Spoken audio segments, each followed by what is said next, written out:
Brace த Lord. இன்றைய தியானம் யோவான் 15வது அதிகாரம் 1 முதல் 27 வரை. நான் மெய்யான திராட்சை செடி, என் பிதா திராட்சை தோட்டக்காரர். என்னில் கனி கொடாதிருக்கிற கொடி எதுவோ அதை அவர் அறுத்து போடுகிறார். கனி குடிக்கிற கொடி எதுவோ அது அதிக கனிகளை கொடுக்கும்படி அதை சுத்தம் பண்ணுகிறார். நான் உங்களுக்கு சொன்ன உபதேசத்தினாலே நீங்கள் இப்பொழுதே சுத்தமாயிருக்கிறீர்கள். என்னில் நிலைத்திருங்கள், நானும் உங்களில் நிலைத்திருப்பேன். கொடியானது திராட்சை செடியில் நிலைத்திராவிட்டால் அது தானாய் கனி கொடுக்க மாட்டாதது போல நீங்களும் என்னில் நிலைத்திராவிட்டால் கனி கொடுக்க மாட்டீர்கள். நானே திராட்சை செடி, நீங்கள் கொடிகள். ஒருவன் என்னிலும் நான் அவனிலும் நிலைத்திருந்தால் அவன் மிகுந்த கனிகளை கொடுப்பான். என்னை அல்லாமல் உங்களால் ஒன்றும் செய்யக்கூடாது. ஒருவன் என்னில் நிலைத்திராவிட்டால் வெளியே எரிவுண்ட கொடியைப் போல அவன் எரிவுண்டு உலர்ந்து போவான். அப்படிப்பட்டவைகளை சேர்த்து அக்கினியிலே போடுகிறார்கள், அவைகள் எரிந்து போம். நீங்கள் என்னிலும் என் வார்த்தைகள் உங்களிலும் நிலைத்திருந்தால் நீங்கள் கேட்டுக்கொள்வது எதுவோ அது உங்களுக்கு செய்யப்படும். நீங்கள் மிகுந்த கனிகளை கொடுப்பதினால் என் பிதா மகிமைப்படுவார். எனக்கும் சீஷராய் இருப்பீர்கள். பிதா என்னில் அன்பாய் இருக்கிறது போல நானும் உங்களில் அன்பாய் இருக்கிறேன்.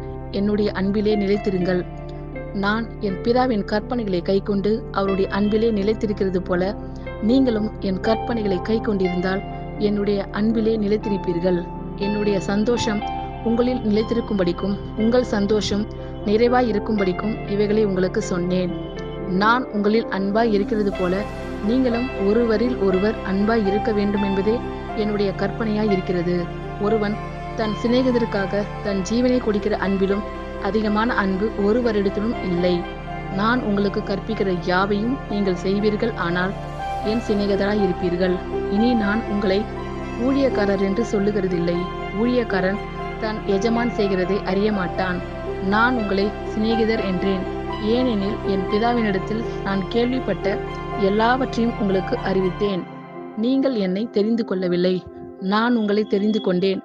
நீங்கள் என் நாமத்தினாலே பிதாவை கேட்டுக்கொள்வது எதுவோ அதை அவர் உங்களுக்கு கொடுக்கத்தக்கதாக நீங்கள் போய் கனி கொடுக்கும்படிக்கும் உங்கள் கனி நிலைத்திருக்கும்படிக்கும் நான் உங்களை ஏற்படுத்தினேன். நீங்கள் ஒருவரில் ஒருவர் அன்பாய் இருக்க வேண்டுமென்றே இவைகளை உங்களுக்கு கற்பிக்கிறேன். உலகம் உங்களை பகைத்தால் அது உங்களை பகைக்கிறதற்கு முன்னே என்னை பகைத்ததென்று அறியுங்கள். நீங்கள் உலகத்தாராய் இருந்தால் உலகம் தன்னுடையதை சிநேகித்திருக்கும். நீங்கள் உலகத்தாராய் இராதபடியினாலும் நான் உங்களை உலகத்திலிருந்து தெரிந்து கொண்டபடியினாலும் உலகம் உங்களை பகைக்கிறது. ஊழியக்காரன் தன் எஜமானிலும் பெரியவன் அல்ல என்று நான் உங்களுக்கு சொன்ன வார்த்தையை நினைத்து கொள்ளுங்கள். அவர்கள் என்னை துன்பப்படுத்தினது உண்டானால் உங்களையும் துன்பப்படுத்துவார்கள். அவர்கள் என் வசனத்தை கை கொண்டது உண்டானால் உங்கள் வசனத்தையும் கை கொள்ளுவார்கள். அவர்கள் என்னை அனுப்பினவரை அறியாதபடியினால் என் நாமத்தின் நிமித்தமே இவைகளை எல்லாம் உங்களுக்கு செய்வார்கள். நான் வந்து அவர்களிடத்தில் பேசாது இருந்தேனானால் அவர்களுக்கு பாவம் இராது. இப்பொழுதோ தங்கள் பாவத்தை குறித்து போக்கு சொல்ல அவர்களுக்கு இடமில்லை. என்னை பகைக்கிறவன் என் பிதாவையும் பகைக்கிறான். வேறொருவரும் செய்யாத கிரியைகளை நான் அவர்களுக்குள்ளே செய்யாதிருந்தேனானால் அவர்களுக்கு பாவம் இராது.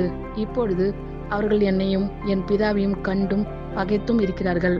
முகாந்தரம் இல்லாமல் என்னை பகைத்தார்கள் என்று அவர்களுடைய வேதத்தில் எழுதியிருக்கிற வாக்கியம் நிறைவேறும்படிக்கு இப்படி ஆயிற்று.